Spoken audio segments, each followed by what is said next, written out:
मीसा भारती का कल नॉमिनेशन था, उसमें किसी उनके पार्टी पक्ष के ही तेज प्रताप यादव धक्का दिए, उनको स्टेज से हटा दिए।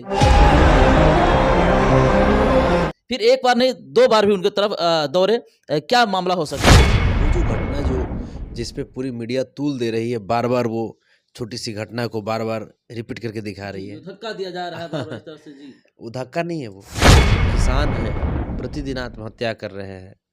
जो नौजवान हैं, वो अग्निवीर के खिलाफ प्रोटेस्ट कर रहे हैं, तो उनको गिरफ्तार करके जेल में डाल दिया जाता है। आरजेडी पे जो है हमेशा से सवाल उठता रहा है, परिवारवाद है, भ्रष्टाचार है, जंगल राज है, विभिन्न प्रकार के उन पे आरोप लगते हैं। अपने घर में क्या है उससे मतलब नहीं है, चलनिया दूसरे बढ़निया के। पूरे गोदी मीडिया दिखाएगी कि हाँ, मोदी जी के रथ पे रामकृपाल यादव जी को नहीं बैठाया गया, उनको अपमानित किया गया। लगातार आत्महत्या कर रहे हैं। माननीय प्रधानमंत्री जी को किसानों से मिलने का समय नहीं है। हाँ, ये अलग बात है कि प्रियंका चोपड़ा से मिलने का समय नहीं है। लोकतंत्र के महापर्व चुनाव जो है सर पे सवार है, और हर किसी के माइंड में यही सवाल चलता है कि इस बार किसकी सरकार बनेगी। अभी हमारे साथ में समाज सेवी संतोष रेणु यादव जी हैं, इनसे तमाम मुद्दाओं पे चर्चा करेंगे। कई सारे मुद्दा है जो हमारे राज्य में, बिहार राज्य में बनी हुई है, और गहमा गहमी माहौल चल रहा है। सारे मुद्दाओं पे चर्चा करेंगे, आप लोग वीडियो के साथ बने रहिएगा। सबसे पहले स्वागत है, कैसे हैं? जी, बढ़िया है, शुक्रिया स्वागत करने के लिए। जी, आप कैसे हैं? मैं भी बहुत अच्छा हूँ। अच्छा, देखा जा रहा है इस बार जो है बहुत गहमा गहमी जो इस बार माहौल है, क्या लगता है कि इस बार किसकी सरकार तय होगी? जाहिर सी बात है कि पूरे देश के 142 करोड़ जनमानस हैं, वो महंगाई से बहुत ही ज़्यादा त्रस्त हैं। जो महिलाएं हैं, वो हमेशा प्रताड़ित हो रही हैं देश में। चाहे मणिपुर देख लीजिए, आप उत्तर प्रदेश देख लीजिए, आप दिल्ली में महिला खिलाड़ियों का चीरहरण देख लीजिए। किसान लगातार आत्महत्या कर रहे हैं। माननीय प्रधानमंत्री जी को किसानों से मिलने का समय नहीं है। हाँ, ये अलग बात है कि प्रियंका चोपड़ा से मिलने का समय निकाल लेते हैं। तो तमाम जो मुद्दे हैं, देश की अर्थव्यवस्था गिर रही है, जहाँ पे हमारे देश को कभी सोने की चिड़िया कहा जाता था। हमारे देश में एक स्लोगन बहुत बड़ा प्रसिद्ध था, फलीभूत होती थी धरातल पे, हिंदू मुस्लिम सिख ईसाई आपस में सब भाई भाई। जी। उस स्लोगन को लगभग मोदी जी समाप्त कर दिए। हिंदू मुस्लिम जाति पाति, है ना, मंदिर मस्जिद के बीच बहुत बड़ी खाइयाँ बना दी गई। मजहब के नाम पे लोगों को राष्ट्रवादी और, है ना, राष्ट्र विरोधी का सर्टिफिकेट दिया जाने लगा। तो ऐसी सरकार को कभी भी देश की जनता पसंद नहीं करती। जी। और इसी के वजह से आज जो देश के हर हिस्सों में, हर जिले, हर कस्बे, हर बूथ पे एनडीए के खिलाफ लोग वोट कर रहे हैं, इंडिया महागठबंधन के पक्ष में वोट कर रहे हैं। जी। अच्छा, कल पटना की एक खबर आता है, सोशल मीडिया काफ़ी ज़्यादा वायरल हो रहा है। आप तेज प्रताप जी के काफ़ी करीब रह चुके हैं। आए दिन आपका सोशल मीडिया पे तस्वीर उनके साथ में वायरल होता रहता है। उनके द्वारा मीसा भारती का कल नॉमिनेशन था, उसमें किसी उनके पार्टी पक्ष के ही तेज प्रताप यादव धक्का दिए, उनको स्टेज से हटा दिए। फिर एक बार नहीं, 2 बार भी उनके तरफ दौड़े। क्या मामला हो सकता है? तमाम टीवी चैनल पे फुटेज चल रहा होगा, जी। गोदी मीडिया वाले चैनल पे भी चल रहा होगा, चल रहा होगा वो ना। तो आप कह सकते हैं, लेकिन चल रहा है, हर जगह चल रहा है। वही हम कह रहे हैं, क्योंकि माननीय प्रधानमंत्री श्री नरेंद्र मोदी जी बिहार में आए, रोड शो किए, और उनका रोड शो पूरी तरीके से विफल रहा। अब इन चीज़ों को ओवरलैप करने के लिए गोदी मीडिया को कुछ तो मिर्च मसाला चाहिए था। जी। अब मिर्च मसाला चाहिए था, उसके लिए उन्होंने भाई ऑपोजिशन पार्टी की तरफ नजरें गड़ाए रखी। हुँ। ये थोड़े गोदी मीडिया दिखाएगी कि हाँ, मोदी जी के रथ पे रामकृपाल यादव जी को नहीं बैठाया गया, उनको अपमानित किया गया। पाटलिपुत्रा के तमाम जो यादव समाज के लोग हैं, देश के यादव समाज के लोग हैं, जी। उनको अपमानित किया गया नरेंद्र मोदी जी के पटना वाले रोड शो में। हुँ। ये थोड़े दिखाएगी गोदी मीडिया। गोदी मीडिया दिखाएगी कि भाई उधर क्या चल रहा है, मतलब अपने घर में क्या है उससे मतलब नहीं है, चलनिया दूसरे बढ़निया के जी जो हिसाब है यहाँ पे।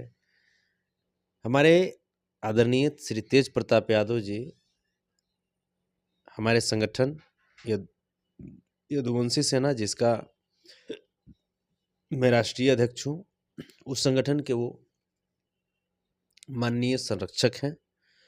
और डीएसएस धर्मनिरपेक्ष सेवक संघ, जिसका वो माननीय राष्ट्रीय अध्यक्ष हैं, उन्होंने मुझे उस संगठन का राष्ट्रीय प्रधान महासचिव बनाया है। और मैं बहुत बहुत ही अच्छे तरीके से मैं जान रहा हूँ, मैं बहुत ही निजी लेवल पे मैं उन्हें जान रहा हूँ।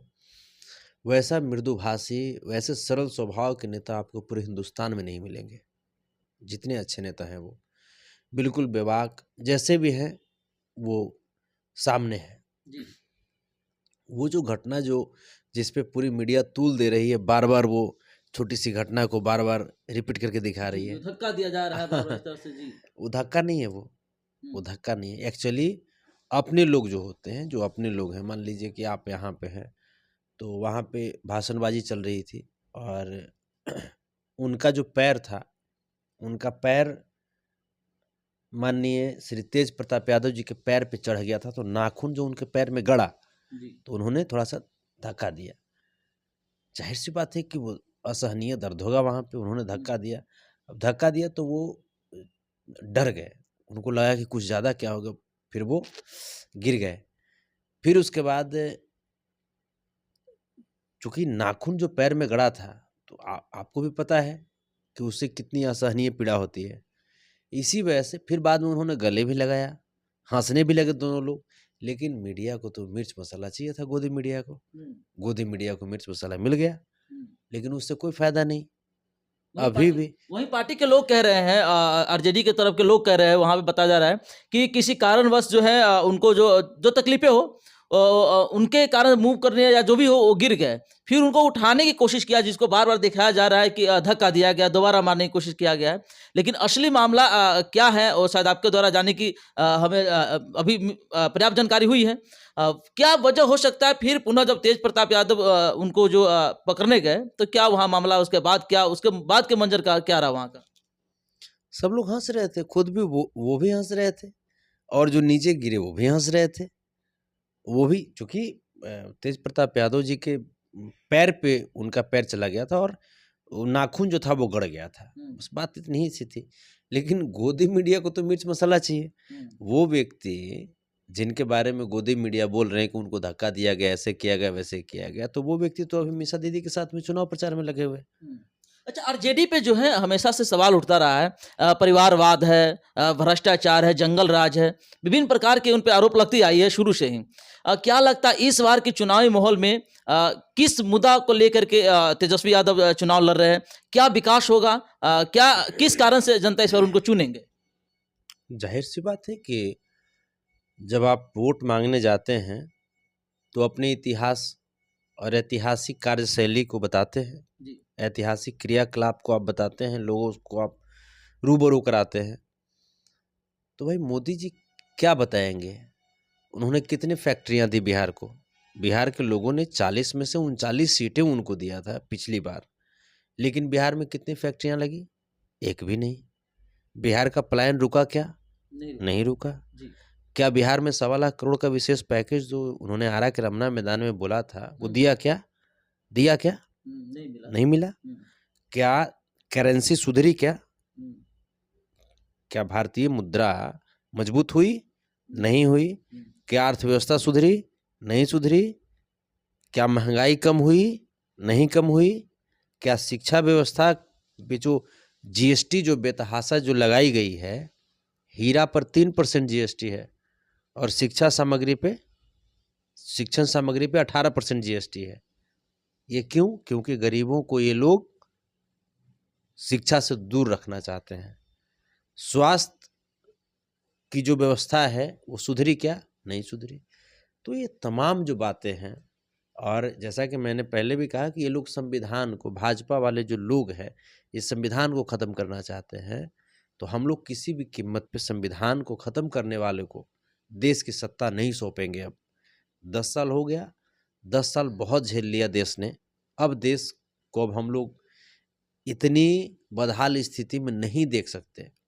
जो किसान हैं वो प्रतिदिन आत्महत्या कर रहे हैं, जो नौजवान हैं वो अग्निवीर के खिलाफ प्रोटेस्ट कर रहे हैं तो उनको गिरफ्तार करके जेल में डाल दिया जाता है। और मोदी जी के मंत्रियों के लिए कार्यकाल 5 साल का होता है, सांसद के लिए, विधायक के लिए 5 साल का कार्यकाल होता है, विधान परिषद के लिए, राज्यसभा के सदस्यों के लिए 6 साल का कार्यकाल होता है। लेकिन हमारे अग्निवीर में जाने वाले नौजवानों के लिए मात्र 4 साल का कार्यकाल है। ये मंदिर मस्जिद बांटते बांटते, हिंदू मुस्लिम बांटते बांटते देश के जवानों को इन्होंने बांट दिया, जो देश के जवान हमारे देश की सरहद को महफूज करते थे।